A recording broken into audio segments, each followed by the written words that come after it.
Sometimes we need a reminder on how to adjust our arms and our hands to make it work with our dancing, so I'm excited to share these tips with you. A lot of the time when we're adding a different dynamic to our dance, we actually turn to the back. So that's the first thing I want to talk about is when we are not facing our audience. Because our front part of our body provides a huge communication to our audience, it's really important where we place the hands. So the first part I'm going to talk about is your profile. So when you're here on your profile, you'll notice like almost half the communication from your front of your body is gone, right? So if I place my arms here and I start to dance like this, we notice a couple things that are not working, which is one, you can't see my back hand at all, which is not a bad thing, but we want to, if we don't want it to show, we want to do that intentionally, not subconsciously or like not knowingly, right? So when we're here and you're dancing and you can see that although you can't see my back arm, you actually can see my front arm, but it's in the way of the movement I'm trying to do. So we want to be responsible for that. So when we're belly dancing and you turn to the side, and I'm not talking about we're turning in the middle, of a movement and whatnot. I'm talking like you're there and you're almost posed. When you're there and you're standing here and you're doing arm work here, I want you to think about going more lateral with your movement, right? So instead of being so front and back to your audience, you want to go side to side because it adds more dimension to your movement and it communicates what you are doing with your body more. So if I'm here and I start to dance, it doesn't really give the effect that I'm looking for. But the minute I start to either place my hand back or I place my hand up and I frame my face, and even taking the other hand and going like this, we start to change the dynamic of the movement, right? So we want to be aware that we're not blocking our body, but we also want to be aware that we're not hiding anything that we're not wanting to hide. Okay, so that's one thing. Now, as we face the back, you have this beautiful component of expression, which is your back, and almost the illusion of mystery, so to speak, because they don't know what's going on in the front, but you know what's going on, and you're just like this facing away from your audience, or you're like catch your breath. But anyway, so you're facing away from your audience, and once again you want to think about those lateral movements to the side with your arms, but even over here, like reaching to the back diagonal, or even reaching to downstage left or right. So I say that not for you to do this, but to be aware, like if you reach back and then come in, or I'm sorry, reach down and then come back in. And even when you are doing lateral movement, we still want to be responsible for framing the part of the body that we want to highlight, right? So you don't want to be all the way up here for a long period of time and then emphasizing lower hips, because people may be distracted of like, where do they want me to look? Do they want me to look at the hands and the arms, or do they want me to look at the hip? So it's nice to be at the level of the body part you're working, or maybe one level away. This is just a suggestion. It's not a hard rule or anything like that, but we want to be conscious of how everything is being communicated, right? So if I'm doing lower hip work, I'm going to go back to my Serenas. So if I'm doing lower hip work and I'm doing this, if I'm up here for too long of a time, what ends up happening is people get confused as to where to look.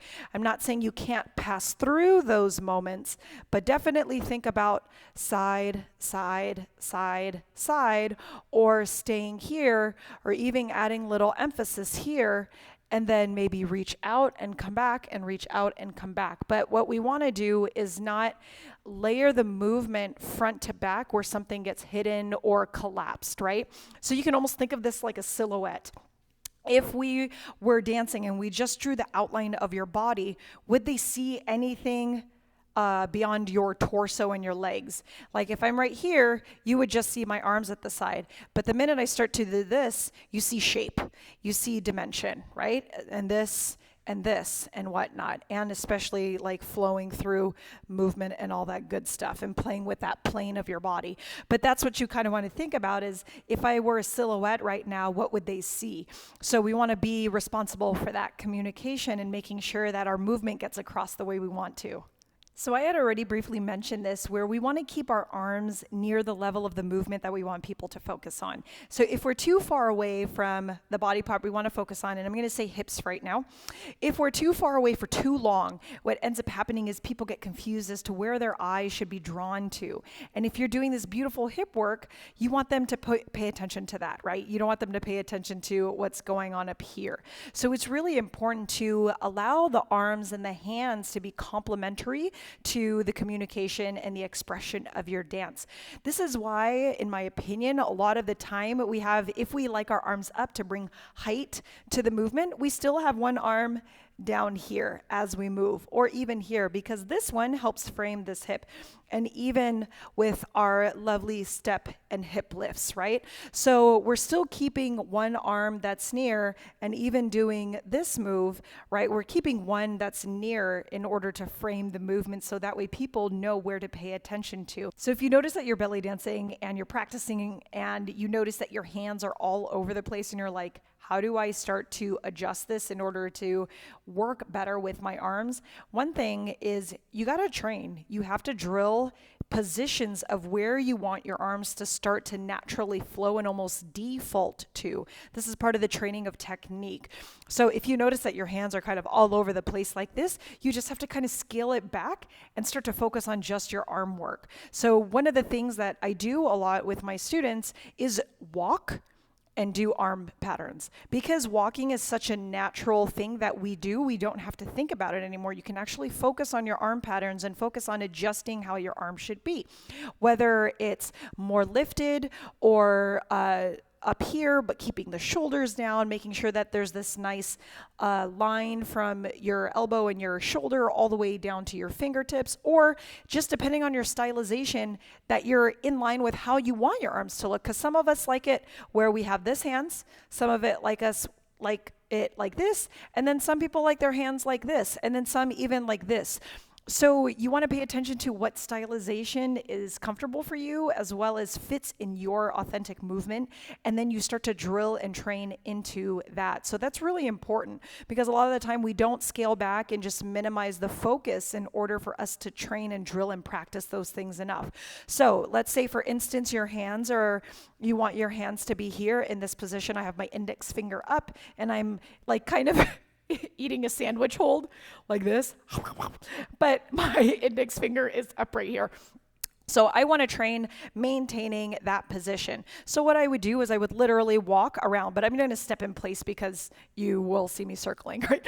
So I'm going to step in place, and what I will do is if I come down and I start to do this and look at my wrists, right? Maybe I don't want to do that. So as I'm going down, I'm going to pay attention and keep focus, and that my arms are coming up and I'm keeping the position that I want, okay?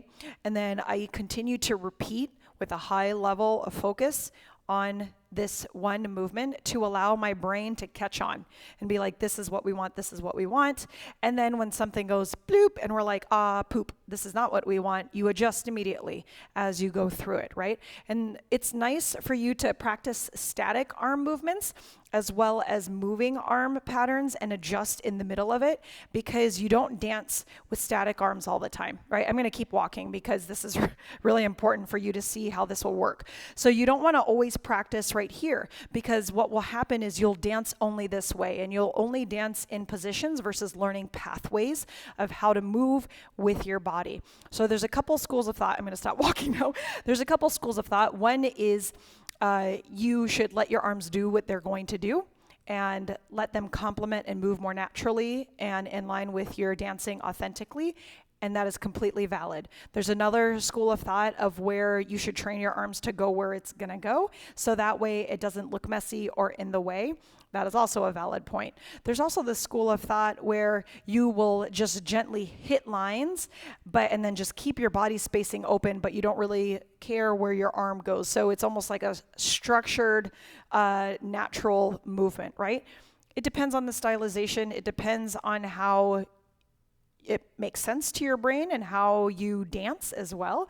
Because if you don't do well with drilling, but you do well with allowing your arms to naturally move, but you need to readjust, then you start to allow your arms to naturally move and adjust as you're moving through it. And like I've said before in my previous YouTube videos, you need to videotape so you can see yourself, because in that moment, you can't really pay attention to what your arms are doing, like with an objective point of view. So you're gonna video and then watch yourself as you naturally dance, right? And then you'll go back, watch that video, and then adjust what you need to do. So there's a couple schools of thought of how it should be, but I definitely think the one thing that is consistent is that your arm should not distract from what you want your audience and yourself to focus on. As you continue working with your hands and your arms more and more, one thing that you should really keep in mind is that simplicity is underrated. Take your time and go back to the basics. We don't need complicated movement all the time. There is something beautiful about just allowing your arms to frame in the most, honestly, simplest way, but it gets the point across really, really nicely, and it doesn't take away from the movement that you want people to focus on. So when you're like, oh, my arms look boring and blah, blah, blah, think about, is it boring, or is it not complementing your movement the way you want it to? Because those are two different things, right? And not all the time, if we think it's boring, the audience thinks it's boring. You know what I mean? So it's good to look back at your arms and see, are they communicating and expressing the way I want them to in that moment? And if they're not, then revisit why or what about it is not getting across the way you want. But I don't want you to think that complicated movement and complicated arm patterns and all of that is the way to go. Lead up to that, especially if you're like, I don't even know where to begin in adjusting my arms. Go back to the basics. Go back to our static positions and gently start to move through framing the hips, framing around our midsection here, one arm up, one arm down. Start to get comfortable in those positions and use those with movements that you do really commonly to see how those work and how they can frame your movement already. So when it comes to realigning your arms or retraining your arms, don't overthink it. Really, don't overthink it. They're made to be there to be complementary and with your movement that you're wanting to accent, but they shouldn't stress you out. And if it's starting to stress you out, ask yourself why. It's okay to scale it back a notch and go more simple and more with fundamental placements and pathways. There's nothing wrong with that at all, but you want to make sure that it's not stressing you out, because if it's stressing you out, then what's happening is you're not able to communicate the way you want to with your audience and with yourself. So this is super important. So start small and work your way up. And just remember, this is dance. This is supposed to be about expression and about enjoying the music and hearing it in such a way that we can now show it through our body and give it back to our audience as well as ourselves. So the more you overthink it, the more stress that will probably come over your body, the less confident you feel, and the less that you'll be in your body and present in the moment to actually perform. I hope these were helpful for you. If you haven't already subscribed to my channel, please do so by clicking the little bell underneath and then making sure that the notifications come through to you. And I do teach online classes. I have a beginning curriculum as well as an intermediate advanced curriculum, and I'm super excited about the classes on there. So if you're interested in that, hit me up in the link below. Have a great day.